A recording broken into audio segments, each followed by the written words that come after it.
Olá, seja bem-vindo, eu sou Donizete. Neste vídeo eu vou continuar o assunto que iniciei no vídeo anterior, falando sobre como escolher o DPS correto para a instalação. No primeiro vídeo eu disse que a primeira coisa que precisamos fazer é identificar, ou seja, saber o valor da tensão entre fase e neutro da instalação onde será instalado o DPS. Tensão entre fase e neutro, teoricamente, a mesma entre fase e terra.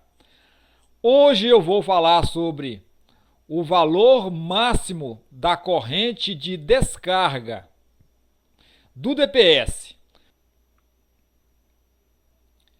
Corrente máxima de descarga do DPS. O que é isso? Bom, pessoal, não confundir com corrente nominal do DPS. Isso é uma coisa e corrente máxima de descarga do DPS é outra coisa. A corrente máxima de descarga geralmente é um valor que vem identificado com letras maiores. Não há como confundir, ele vem bem destacado na lateral do DPS, conforme este aqui, do fabricante Clamper, ou então na parte frontal. Não há como confundir. No caso aqui é um DPS de 20 kA, ou seja, 20 kA, que é o mesmo que 20 mil amperes.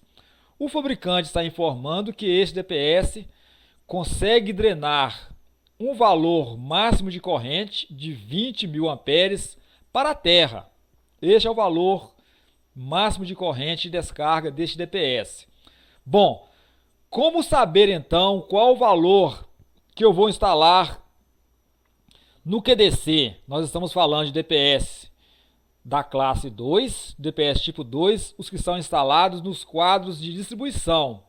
Então, como saber qual o valor de corrente máxima de descarga do DPS que eu vou instalar dentro do QDC? É o seguinte: primeiro, se a instalação está no centro urbano ou nas proximidades, locais onde tem vários prédios e subentende-se que todos, ou pelo menos a maioria deles, estejam protegidos com para-raios, neste caso, uma descarga indireta que venha atingir essa instalação, ela provavelmente será de menor intensidade do que uma descarga indireta que venha atingir, por exemplo, uma casa numa periferia urbana. Então, neste caso, nos grandes centros urbanos ou nas proximidades deles, onde tem vários prédios protegidos com para-raios, um DPS de 20 kA é perfeitamente suficiente para proteger essa instalação. E aí eu estou falando de apartamentos, salas comerciais, lojas que estão aí instaladas nos grandes centros urbanos ou nas proximidades deles, como disse. Então, neste caso, o DPS de 20 kA atende perfeitamente. Se você instalar um de 30 kA, melhor ainda. Provavelmente a diferença de preço de um para o outro não seja tão grande, dependendo do fabricante. Segundo, para periferias de zonas urbanas, ou seja, aqueles bairros mais afastados dos centros das cidades, onde tem casas, comércios, fábricas e porventura alguns prédios espalhados. Para estes locais, um DPS de 30 kA ou 40 kA, dando a preferência maior aí para os de 40 kA, embora os de 30 também atenda, mas como disse, preferência maior para os DPS de 40 kA. Ficarei devendo a foto do DPS de 40 kA, pois não a encontrei aqui. Terceiro, um DPS para a zona rural, ideal é que seja de 45 kA para cima. Conforme aqui a embalagem do fabricante, está indicando que este DPS de 45 kA ele é adequado para áreas urbanas, periféricas e rurais.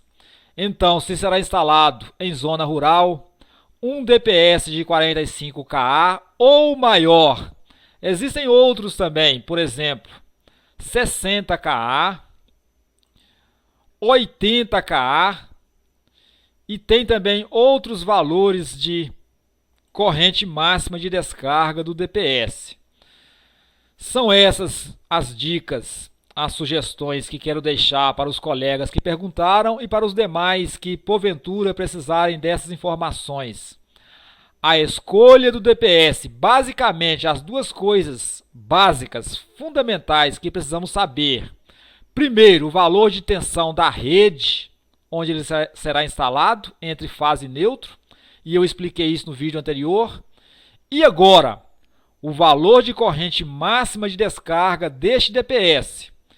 E aí também de acordo com a localização onde ele será instalado, se é no centro urbano, ou se é nas periferias de zona urbana, ou se é em zona rural. Sendo em zona rural, como acabei de mostrar, de 45 kA para cima. E vai aqui uma observação, um DPS com valor de corrente máxima de descarga para a zona urbana, como no caso desse aqui, melhor, para a zona rural, como é o caso desse aqui, ele pode ser instalado em zona urbana e também nas periferias. O que não pode é o contrário, um DPS de zona urbana, como por exemplo 20 e 30 kA, ser instalado numa zona rural. Ok, são essas as informações básicas e fundamentais aí para aqueles que estão precisando identificar, escolher, especificar qual o DPS correto para a instalação. E para terminar, quero deixar aqui uma observação importantíssima. O que eu fiz aqui foi apresentar as duas informações básicas principais que precisamos conhecer para escolher o DPS correto para instalação. Porém, existem muitas outras informações e até mesmo essas duas que precisam ser conhecidas e aprofundadas dentro de sala de aula. Também lendo livros, apostilas e consultando os sites de fabricantes. Portanto, o que eu fiz aqui não exclui a necessidade do estudo deste assunto em sala de aula. Pois bem, se você gostou deste vídeo, peço-lhe que dê um joinha clicando em gostei e se inscreva neste canal para ser informado de futuros vídeos postados. Muito grato pela atenção, te aguardo no próximo vídeo.